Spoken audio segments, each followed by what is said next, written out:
Yo, what's going on, guys? And today I wanted to talk about the Sultana steamboat shipwreck, I guess you would say. So today we're talking about the Sultana. If you guys don't know about the Sultana, it was a steamboat that exploded the day after Abraham Lincoln was shot and assassinated. Now, the reason you don't hear about it is because of that. This maritime disaster was worst, had more deaths, and was worse than the Titanic.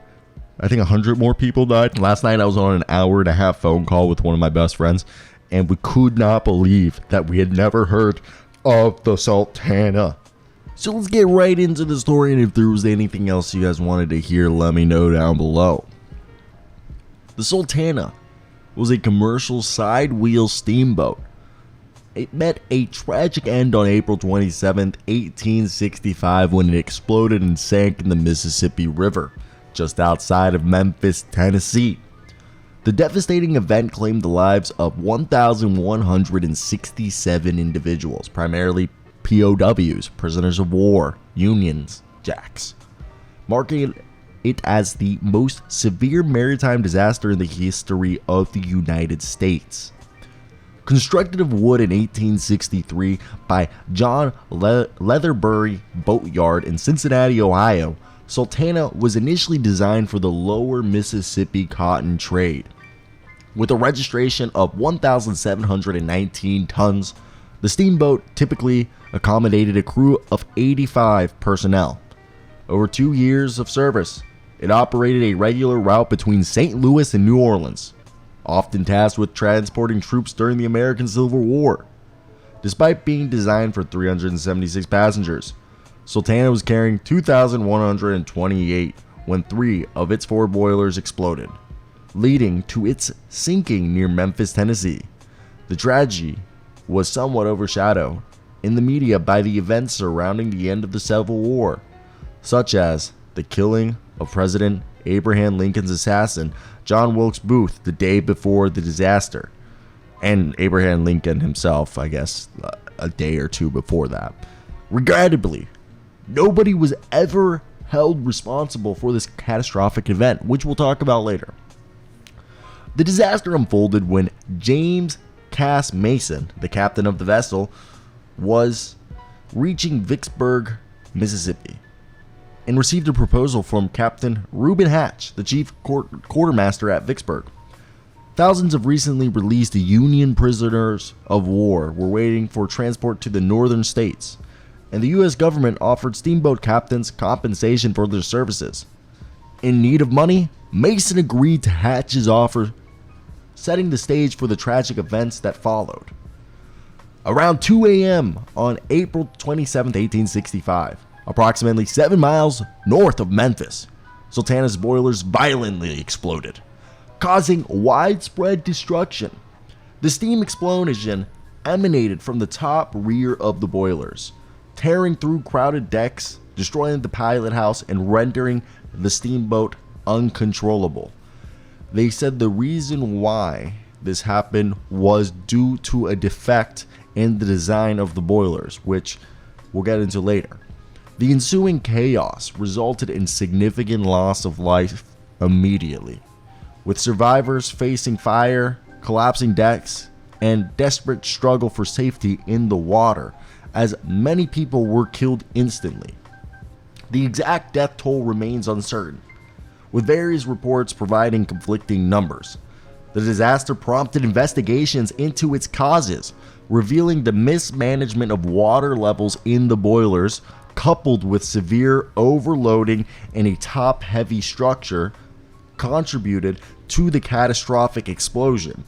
Subsequent investigations highlighted specific factors, including the type of metal used in the boiler's construction, which they stopped using because after years of use, the metal would become brittle and basically lose its integrity, while the sediment-laden Mississippi River water would cause sediments to corrode and basically settle inside the boilers, rendering them almost impossible to clean.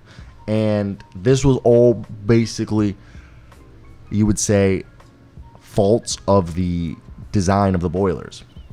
Despite extensive investigations, no one was formally held accountable for the Sultana disaster. Mr. Captain, was was charged with overcrowding the vessel, but was ultimately cleared of guilt. And there was a guy named Captain George Williams who placed the men on board, and he avoided repercussions as a regular Army officer. And the key figure in this, because I forgot to tell you, Captain James Cass Mason, the one whose ship it was, he died. So you remember how I told you guys the pilot house immediately was destroyed in the accident? The pilot house is basically the old fancy way of calling the bridge. And the bridge, if you guys don't know, is where the captain is. So Captain Mason, the guy whose ship this was and who needed the money, was killed instantly. And the guy who came up to him and was going to get a kickback for doing this, Captain Reuben Benton Hatch, a key figure in the overcrowding scheme, managed to escape justice due to his influential connections, aka he was family friends with, I think, Abe Lincoln and the governor of Illinois. And he was, listen to this. So this is basically, let me tell you what happened. So an episode of PBS, shout out Wikipedia for this part. An episode of PBS series History Detectives that aired back in 2014 reviewed the known evidence, thoroughly disputed a theory of sabotage, then focused on the question why Sultana was allowed to be crowded several times its normal capacity before departure. The report blamed Quartermaster Captain Reuben Benton Hatch, an individual with a long history of corruption and incompetence, who kept his job through political connections. He was the younger brother of Illinois politician Ozias M. Hatch, an advisor and close friend of President Lincoln. Throughout the Civil War, Captain Hatch had shown incompetence as a quartermaster and competence as thief, bilking the government out of thousands of dollars. Although brought up on court-martial charges, Hatch managed to get letters of recommendations from no less than reputable people like President Lincoln and General Ulysses S. Grant. The letters still reside in the National Archives in D.C. After the disaster, Reuben Benton Hatch refused 3 separate subpoenas to appear before Captain Speed's trial and give testimony. He died in 1871, having escaped justice because of his numerous highly placed patrons, including 2 presidents.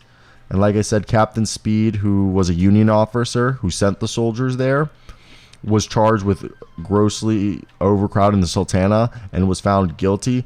But then the Judge Advocate General of the United States Army overturned the guilty verdict because Speed had been at the parole camp all day and had no personal knowledge or even personally placed a single soldier on board.